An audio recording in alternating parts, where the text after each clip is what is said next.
인사드려요. 제가 여기에 사연을 적어보내게 될 줄은 몰랐는데 사람 인생이란 게 진짜 알 수가 없네요. 저는 결혼한 지 6년 된 36 여자입니다. 20대 중반부터 교제해왔던 동갑내기 남편이랑 30 되자마자 후딱 결혼식을 올렸고요. 둘 다 다니던 직장이 다 서울에 있었는지라 고민을 할 것도 없이 신혼집은 서울에 차렸습니다. 양가 부모님도 모두 다 서울에 살고 계시는 도시분들이셨기 때문에 따로 지방살이라는 것을 생각해 보지 못하고서 살았었네요. 어디서 산다는 것 자체를 전혀 부러워하지도 않았고 요즘 세상에 비행기나 KTX로 어디든지 하루 만에 왔다 갔다 할 수도 있는 거리니까 이동하는 것에 대해서도 쉽게 생각을 했죠. 그러다가 제가 결혼 2년이 채 되지를 않았던 신혼 초에 아이를 가지게 되었어요. 아픈 기억이지만 하지만 사연을 위해 설명을 드리자면 바로 유산을 했습니다. 처음으로 아이를 유산하고서 바로 반년 후에 두 번째 임신을 했다가 임신 6개월 차에 또다시 유산을 했어요. 두 번 연속으로 결혼을 하자마자 맞이하게 된 유산이어서 저로서는 정말 정신적인 충격이 너무 컸었습니다. 주변 사람들도 저를 따라서 안타까워하기는 마찬가지였고요. 저희 친정엄마는 저 불쌍하다면서 다니는 회사도 못 다니게 하고서는 좀 휴식을 취하고 같이 놀면서 치유를 해보자며 절 억지로 회사까지 그만두게 하셨어요. 아마 엄마가 보시기에 제 상태가 그 정도로 많이 안 좋았던 바람에 회사를 그냥 보냈다가는 그 길로 영영 출근길에 사라져버릴지도 모른다고 생각을 하셨던 것 같습니다. 다행히 엄마가 저를 옆에 꼭 붙잡아 주셨던 덕분에 저는 금방 유산한 아픔을 잊을 수 있었고요. 더 정확히 말씀을 드리자면 잊은 척을 하면서 일상을 살려고 노력을 했어요. 저희 남편이 할 말을 원체 잘 하지 못하고 눈치만 잔뜩 보는 소심한 성격입니다.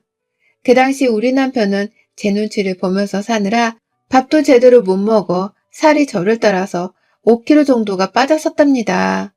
부부는 일심동체라고 하더니만 제 남편이 딱 저를 따라 마음고생하면서 그 당시 힘든 게 많았을 거예요. 아무튼 저희 부부는 결혼 초부터 상처를 받을 만한 일을 겪고 난 후 조금은 다른 결혼 생활을 하게 되었습니다. 남들을 볼 때마다 애가 있으면 그게 그렇게 부럽더라고요. 내 뱃속에서 죽은 아이한테도 너무 미안해졌고요. 조금은 더 많이 남들을 신경 쓰면서 살기 시작했고요. 남들이 과연 애를 둘이나 유산한 나를 어떻게 볼까 싶은 트라우마적인 생각 때문에 제대로 된 일상을 좀 살기가 힘들었어요. 이런 저를 보면서 남편도 똑같이 사람들의 눈치를 보기 시작했고 특히 시댁 식구들의 입단속을 하느라 내내 안절부절을 못한 채로 살았답니다. 남과 다를 것이 하나 없이 꾸는 시댁 식구들 때문에 저나 남편은 늘 명절이 지옥이었고 또 시댁 행사날이 불편했어요. 우리 부부가 결혼을 할 당시 시부모님께서는 10원 한 장도 보태주시지 않으시고 자식의 결혼을 방관하듯 지켜보기만 한 분이셨어요. 저희 친정에서는 부모님이 어찌 그런 시무본을 둔 집으로 시집을 가려 하냐면서 결혼식 막판에 반대를 했었을 만큼 동전 한 푼도 주질 않으셨답니다. 신혼집을 구하는 것도 저희 친정에서 5천만 원을 보내주셨고 남편이 직접 대출을 받은 걸로 집을 장만했었는데요. 시부모님은 그 와중에도 남일 보듯이 팔짱을 끼고서는 어찌 한 푼을 보태주려 하지를 않으셨어요. 그랬던 분들이셨기에 신혼집뿐만 아니라 신혼가구를 채우는 것부터 결혼식을 치르는 것들까지 모조리 다 저희 부부랑 친정에서 나온 돈으로 해결을 했는데요. 저 유산을 하면서 잔소리를 가장 많이 퍼부었던 건 바로 시댁이었답니다. 잘 살라고 보태준 돈 한 푼도 없고 정성도 없으셨던 분들이 번갈아 가면서 저의 유산을 언급하고 신뢰가 되는 줄도 모르고서는 자꾸 잔소리를 하시는 게 너무 서러울 지경이었죠. 왜 저러나 싶어서 화도 났고요. 빨리 애를 또 가져야 유산이 되는지 출산을 할 수 있는지 알 수 있지 않겠냐는 닥달도 서스럼 없이 하셨고요. 저희 시아버지께서는 술을 먹다가 조금이라도 취기가 올라오면 죽은 애들이 불쌍해 죽겠어 라고 하면서 분위기가 갑자기 세이질 만한 소리를 하며 제 죽은 뱃속 아이들을 언급하셨습니다. 아이를 유산할 당사자인 저조차 입에 함부로 담지 않고서 잊으려고 노력하며 씩씩하게 잘 살려고 하는 중이었는데 시부모님은 그 사실을 계속해서 언급하고 떠올리게 하시면서 대수롭지 않게 일상 속에서 대화를 나누려고 하셨어요. 제가 불편한 기색을 여러 차례 내기도 했고 남편도 옆에서 그런 소리를 왜 하냐면서 입단속을 시키려고 많이 시도를 했었는데요. 아무 소용이 없었습니다. 시부모님께서는 애초에 제 뱃속 아이들이 죽은 것에 대해서 심각하게 생각을 하지도 않으시는 분들이었기 때문에 저를 향한 동정심이나 안타까움 혹은 슬픔 같은 것들을 전혀 느끼지 못하는 소시오패스들과 다름이 없었거든요. 그렇게밖에는 시부모님의 태도가 설명이 되지 않았어요. 그런 와중에 시부모님도 모자라 남편이 하나뿐인 누나인 저희 시누이, 그리고 시누이의 남편도 모자라 애들까지 나서서 얘 죽었어요? 라는 말을 아무렇지 않게 해대며 저에게 답을 들으려고 했고요. 사돈의 팔촌인 건지 누군지는 정확히 잘 모르겠으나 결혼식 때 한 번 봤었던 남편의 친인척 분들까지 어쩌다 저를 만나게 되면 꼭 죽은 아이를 물어보셨어요. 그러다 시간이 좀 지나고 나서는 또 죽을까봐 임신을 안 하는 거야, 여태? 라는 질문을 던지셨고요. 사람에 대한 기본적인 배려 같은 것이 애초에 없는 집안이라고밖에 생각이 되질 않을 정도로 이분들이 제게 던지는 말 한마디 한마디는 다 뼈가 있었고 상처가 되었습니다. 회사를 그만두고 마음을 치유하고 있던 저는 다시 잘 살아보기 위해서 2년 정도의 시간을 두고서는 재취업을 하게 되었는데요. 그때 시어머니가 그러다 또 애 죽으면 어떡해. 그냥 집에서 몸이나 챙기지 뭘. 라고 하시는 말을 듣고서는 완전히 결심을 하고서는 서울을 뜨기로 했어요. 제주도로 내려가기로 한 겁니다. 시댁 식구들 근처에 살면서 자꾸만 얼굴 보고 마음에 상처가 되는 얘기나 들으면서 정말로 상처를 받고 사느니 그냥 아무 연고도 없는 한적한 도시에 가서 살고 싶었어요. 한창 제주살이 한 달살이 같은 게 막 유행을 하고 있는 중이어서 저도 내내 마음속으로 훌쩍 떠나보고 싶다는 생각을 하면서 살았어요. 하지만 시어머니의 마지막 그 한 방이 저를 완전 빡돌게 만든 것이었습니다. 그래서 저 막 재취업을 한 직장도 눈물을 머금고는 그만두고서 남편과의 충분한 대화를 거쳐 제주도로 집을 옮겼어요. 남편도 늘 저에게 상처를 주려고만 하는 시댁 식구들을 중간에서 커버하고 막는 것에 상당한 스트레스를 받고 있었다고 고백을 하더라고요. 그냥 차라리 우리가 지금까지 모아놓은 돈으로 제주도에서 새롭게 시작을 해보자면서 흔쾌히 동의를 했습니다. 당시 집값이 꽤나 오른 상태여서 서울집을 팔고 나니 대출금은 한 번에 갚을 수 있었고 모아놓은 돈으로 제주도에 있는 아주 작은 집 한 채를 샀어요. 여행을 가며 묵는 그런 근사한 숙소나 타운하우스가 아니라 정말 제주도의 한 동네 안에 있는 현지인 집이었어요. 리모델링도 저희가 싹 다 하고 얼마 지나지 않아 남편이 운이 좋게도 회사 상사분의 도움을 받아 제주도에 있는 작은 한 회사에 재취업을 할 수 있었어요. 월급은 서울에서 받던 것보다 반토막이 나버렸지만 정말 좋더라고요. 그냥 아는 사람 하나 없는 이 동네에서 아무도 나한테 아이 문제를 언급하지도 않고 또 감정이 상하게 하지도 않으니 말입니다. 이래서 제주살이를 한 번쯤은 다들 꿈꿔보는구나 하는 생각이 들면서 정말 열심히 타지 생활을 즐겼어요. 열심히 바다도 찾아다녔고 맛집도 찾아다녔고 또 저는 개인적으로 집에서 작은 1인 사무소 하나를 차려서는 프리랜서로도 일을 시작했습니다. 그렇게 남편이랑 저는 각자 하는 일을 가지고서는 타지 생활을 여행하듯 즐기며 딱 기분이 좋을 정도로 잘 살기 시작했어요. 그런데 그때부터 조짐이 뭔가 이상했어요. 시어머니랑 시아버지, 그 돈 모자라서 시누이까지도 전화를 해와서는 집이 어떠냐며 사진을 보내달라 하더라고요. 처음엔 제주도로 이사를 간다니까 그 멀리를 왜 가냐고 하면서 막 반대를 하고 돈지랄을 하지 말고 서울에 남아있으라며 이해를 못한다고만 하시더니 언젠가부터 저희를 그냥 내버려 두기만 하셨거든요. 그래서 저는 저희 부부가 너무 확고하게 이사를 가려고 하니까 마음에 체념을 하신 줄 알았습니다. 그런데 이제 보니 그게 아니었더라고요. 저희가 리모델링까지 싹 다 끝내고 나니 아주 귀신같이 연락이 와서는 집이 어떻냐면서 사진을 보내게 하고 또 주소를 보내게 하셨어요. 그리고는 정말 거짓말이 아니라 며칠 지나고 나서 시부모님이랑 시누이네 가족들이 단체로 저희 집을 찾아왔습니다. 그때가 금요일 저녁이었는데요. 이제 보니 시누이 남편이 회사 퇴근을 하는 시간에 맞춰서 우르르 비행기를 타고 온 거더라고요. 그 저녁에 공항이라면서 데리러 오라고 연락을 하는데 정말 기절초풍하는 줄 알았어요. 시누이네 식구가 총 4명이고 시부모님은 2명, 총 6명의 사람들이 갑자기 우리 집에 오겠다고 제주도로 왔는데 렌트카 하나를 제대로 신청을 하지 않고서는 무작정 공항이라며 마중을 나오라 한 겁니다. 그래서 겨우 경차 하나 중고로 사서는 끌고 다니고 있었던 저희 차에 겨우 시부모님만 모시고서는 일단 집으로 왔고요. 시누이네는 버스를 타든지 택시를 타고 오라고 하는데도 절대로 차비에 돈 아까워 돈 쓰기 싫다면서 억지를 부리는 바람에 결국 시부모님을 저희 집에 모셔놓고는 다시 그 먼 길을 따라 공항까지 가서는 시누이네를 태워왔습니다. 뒷좌석에 애들이랑 짐가방이 아주 한데 뒤섞여서는 정말 난리도 아니었어요. 그렇게 갑작스레 찾아온 시댁 식구들은 뻔뻔스럽게 저희 집을 보고서는 평가질을 하더라고요. 아니, 이 코딱지만한 집에 우리가 다 어떻게 지내니? 야, 여기 방도 2개뿐이야? 그럼 우리 중에 누가 거실에서 자야 하는데? 라고 말이죠. 지들을 위해서 우리가 제주도에 숙소를 차린 것도 아니고 오히려 지들을 피해서 우리끼리 조용히 좀 살겠다고 제주도의 작은 집에 만족하며 내려와 사는 중이었는데 찾아와서는 집이 작다, 자기들이 제대로 잘 수가 없다면서 따지고 불만을 토로하더라고요. 유사나 아이에 대해서 잔소리를 들었을 때와 다를 것이 없이 제 눈에 보이는 우리 시댁 식구들은 정말 단체로 소시오패스들이 분명하다 싶었습니다. 그 정도로 제 상식으로는 도저히 이 모든 상황이 납득이 가지 않았어요. 나한테 이 정도로 민폐를 끼쳐야만 속이 시원한 건가 싶어서 미칠 노릇이었죠.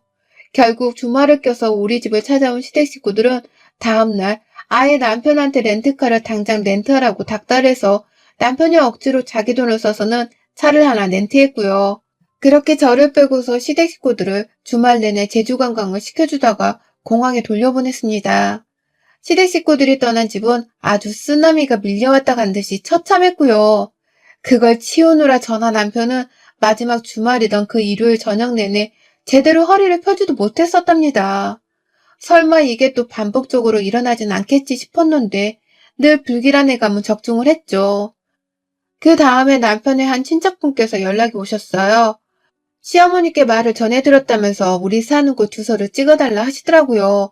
그러더니만 50대이신 그 친척분이 남편분이랑 같이 둘이서 우리 집을 찾아오신 겁니다. 2분은 은퇴하고 집에서 할 일이 없으신 건지 평일 대바람부터 제주도를 찾아오셨고요. 그렇게 저는 또 영문도 모른 채 시댁 식구들을 제 집에 묵게 했어요. 방 하나는 제 작업 사무실로 쓰는 곳이었는데 어쩌다 보니 시댁 식구들이 제주도에 여행을 오면 내줘야 하는 숙박시설 같은 것으로 쓰게 되었답니다. 남의 집에 돈 한 푼 안 내고 무료로 숙박을 하려고 찾아봤으면 적어도 서울에서 뭐 하나 선물을 사오던가 하다못해 현금이라도 10,000원짜리 한 장은 줘야 하는 게 인지상정이잖아요. 하지만 이놈의 시댁 식구들은 저희랑 가깝던 혹은 멀던 아무도 염치라는 것을 챙길 줄 모르더라고요. 빈손으로 찾아와서는 하나같이 우리 집이 좁아 죽겠어서 올해는 못 살겠다며 투덜투덜 거리셨고요.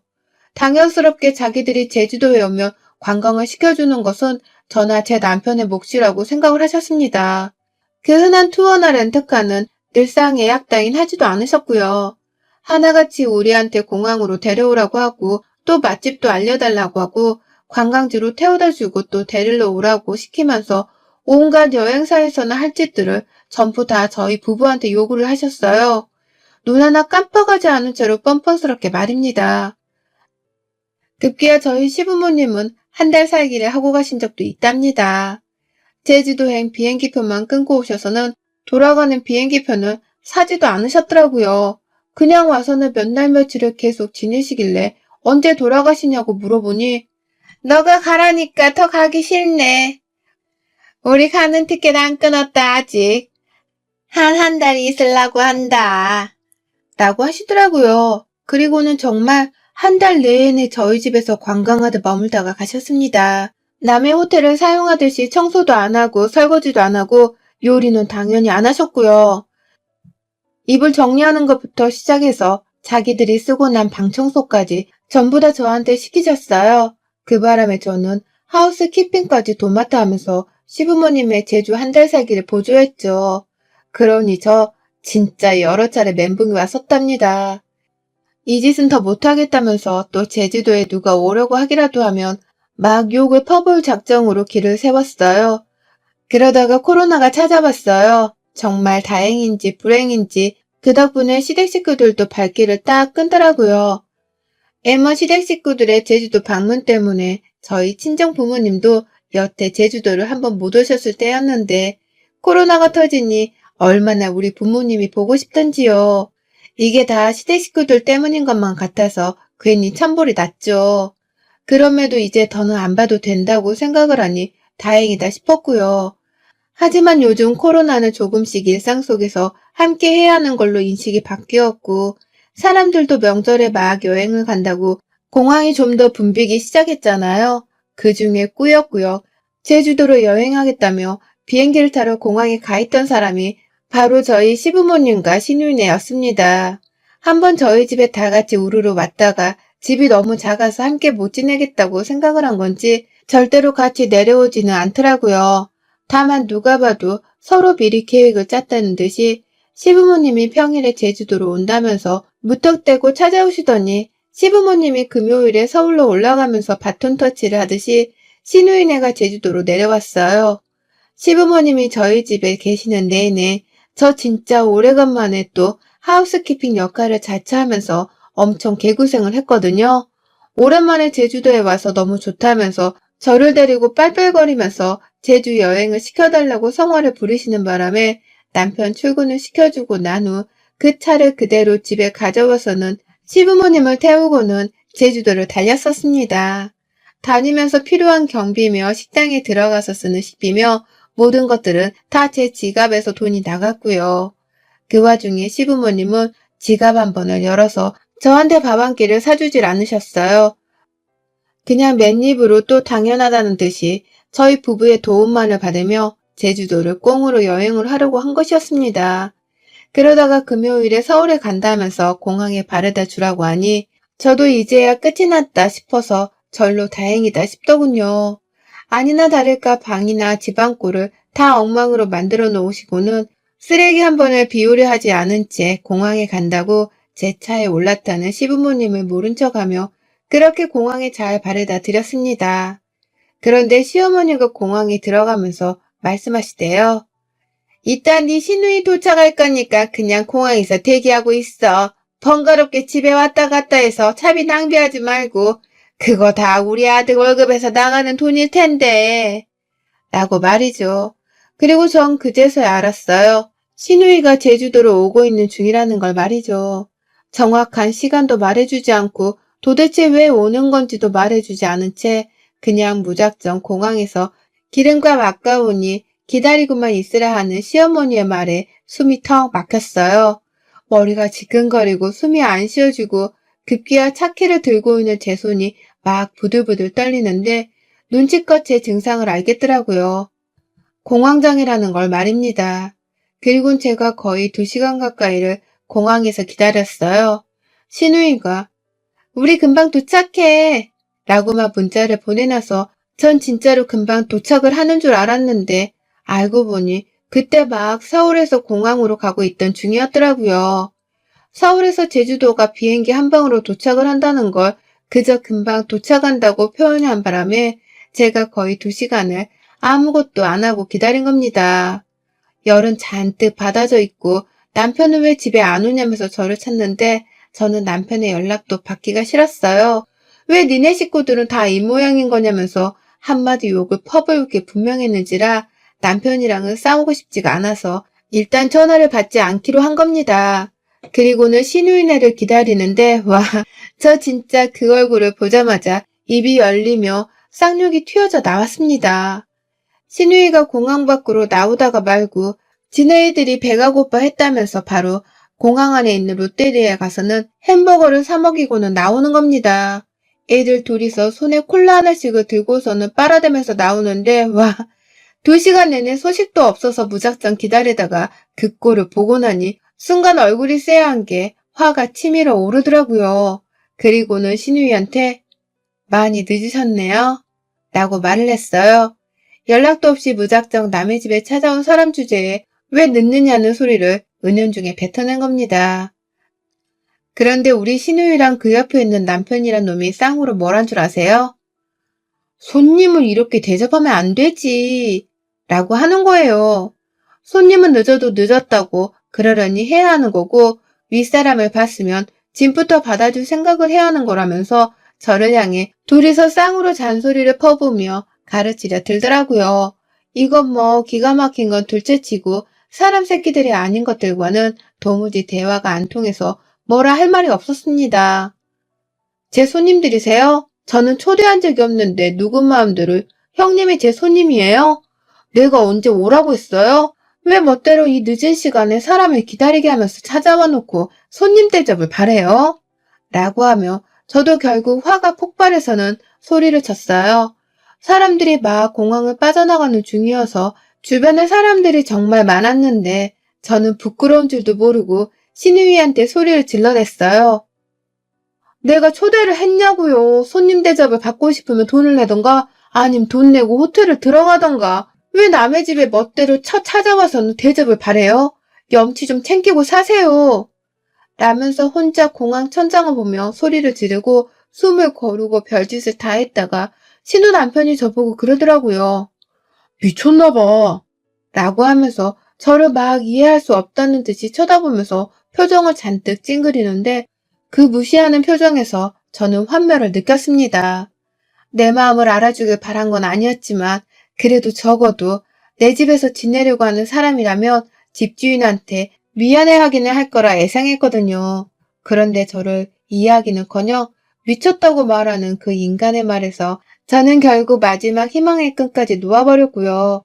바로 그 자리에서 신우 둘째 애가 들고 있는 음료를 뺏어다가 신우 남편의 얼굴에다가 음료를 부어버렸어요.